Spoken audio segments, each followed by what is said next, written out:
currently in post-occupied Izium. It's liberated.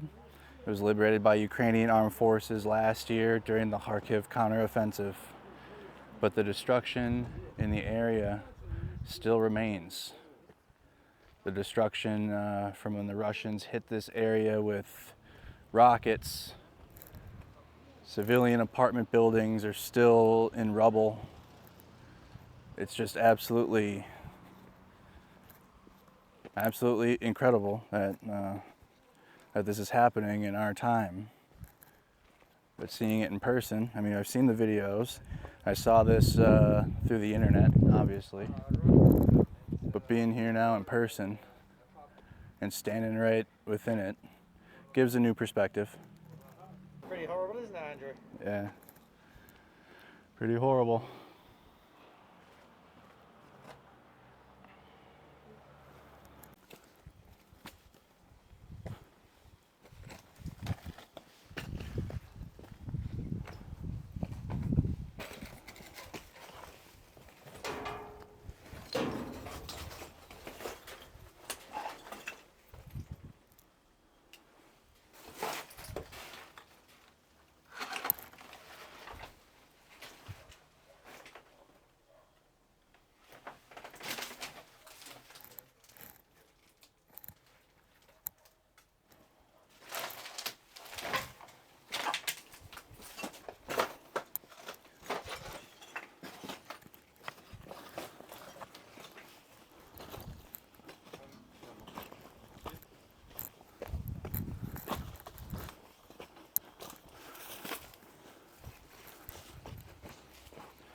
This is where they hid.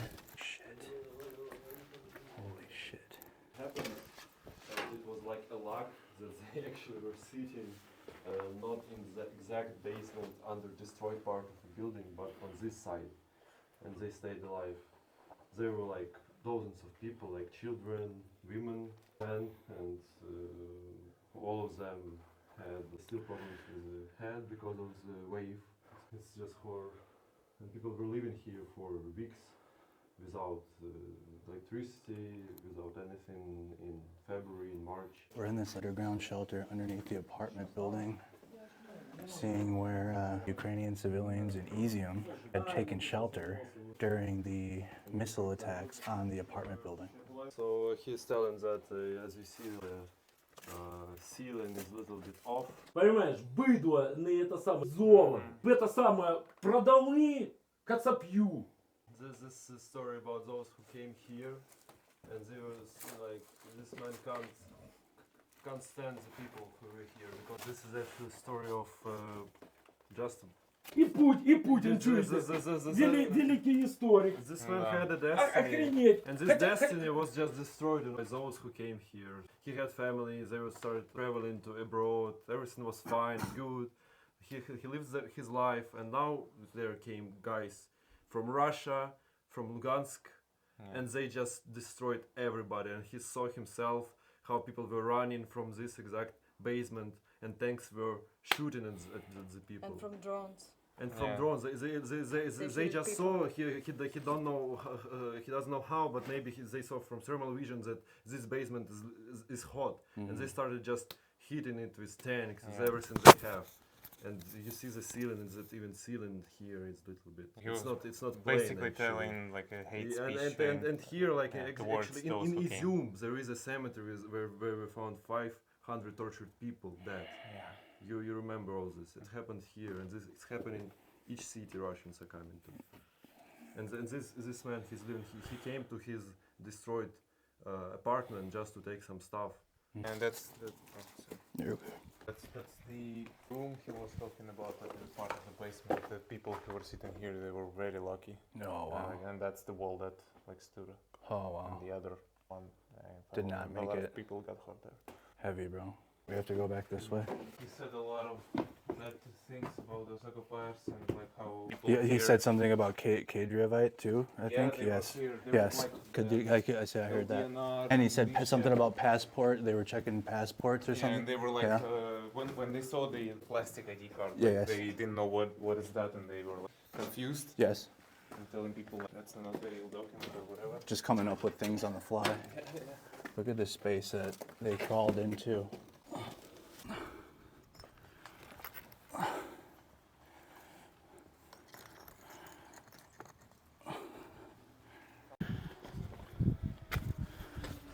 Air raid alarm is going off in the town while we're in Izium. What a powerful experience being in that basement.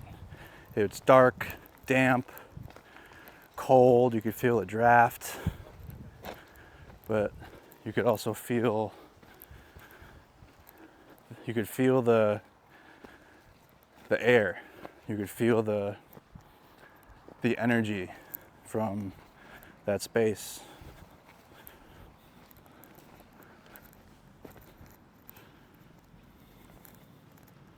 Just incredible. Nope, we cannot have this. This is Russian world, right here. See you in the next town. So we have arrived at the border of Kharkiv Oblast and Donetsk Oblast. There's the sign behind us. I believe we're gonna sign the wall.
We're just in the back of the car, driving along down what was just a very, very bumpy road.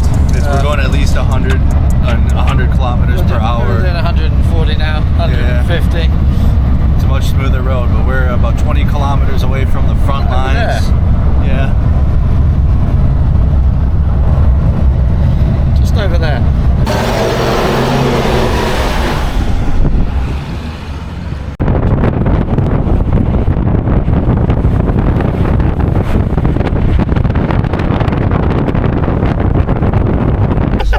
Well, we've certainly gotten into it now, haven't we, Alex? Yeah, escalated. From staying 1 weekend in Ukraine to now here's my second trip, and we're going to the front line. We're going somewhere. Yeah. Somewhere where they mostly speak Russian, I think. Yes. Absolutely. What can possibly go wrong? We'll find out. So we are waiting to go to the position, and we had to pull off and wait 10 minutes under forest for protection from drones or from spotting. So we're under here 10 minutes, and then we're gonna get close to the position. We are very close. I told you guys we're gonna be going and seeing this howitzer unit and this artillery unit. Those 3 drones were crucial. They're crucial for this artillery unit. In the town of Minograd in Donetsk Oblast, handing out 3 Mavic drones to Ivan and the artillery unit, 2 on behalf of the Orc Hunter community, and also a sponsored drone from the Enforcer YouTube channel. Shout out to the Leaf Spring Army for coming together for this very special 3rd drone so we could get 3 of them. I cannot wait. We have Ivan here. I would just like to shake your hand. Thanks a lot. Don't forget the artillery kitty. Hello. Hello. So we're at the position, adjusting fire. You guys can see the Ukrainian artillerymen. Ukrainian artillerymen are at work behind, preparing the next volley. Stand by. As soon as this is fired, we're gonna have to go back down into underground. Okay. Fire signals are called, and then they get the target, and then it's fired, and then we go down. 30.03? Да. 39, 34.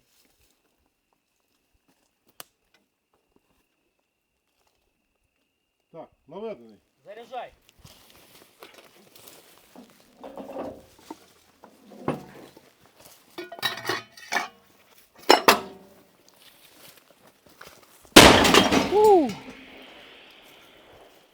Let's go.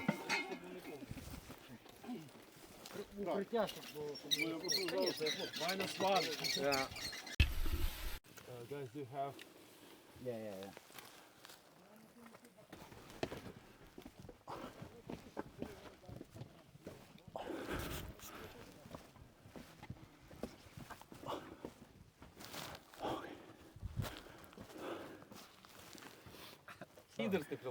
So we just watched the howitzer fire. We have to come down underneath in the position in their trench line because return fire is due. It's about to be coming in. So we have to come underground to protect ourselves from any return fire.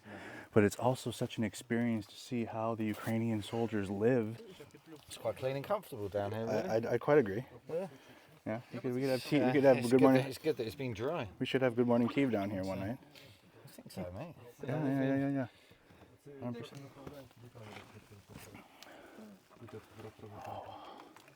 Слухай, якщо нас накриє, то типу цікаво, що поможемо прекрасно. Ну добре, давай відійду. Так, а тут прям. А можна цю штуку потушити чи ні? Да, можна. Бо вона прям дуже портить мені композицію. Get out of your way. Просто Ми відпрацювали за те, щоб люди не постраждали, розрахунок, наш військовий розрахунок. Ми вкрилися в бліндажі. Відпрацювали по позиції росіян.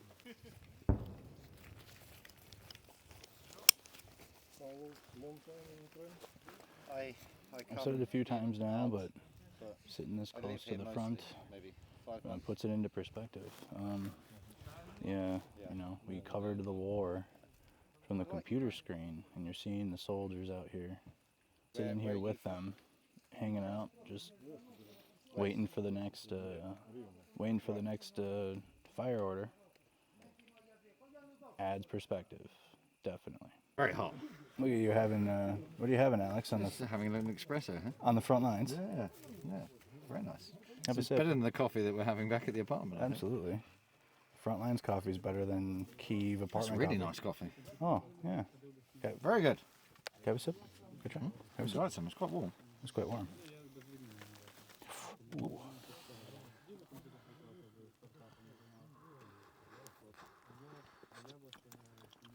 Nice coffee, Oh, though, wow. isn't it? That is actually very good. Yeah. Oh, my goodness. Sunset.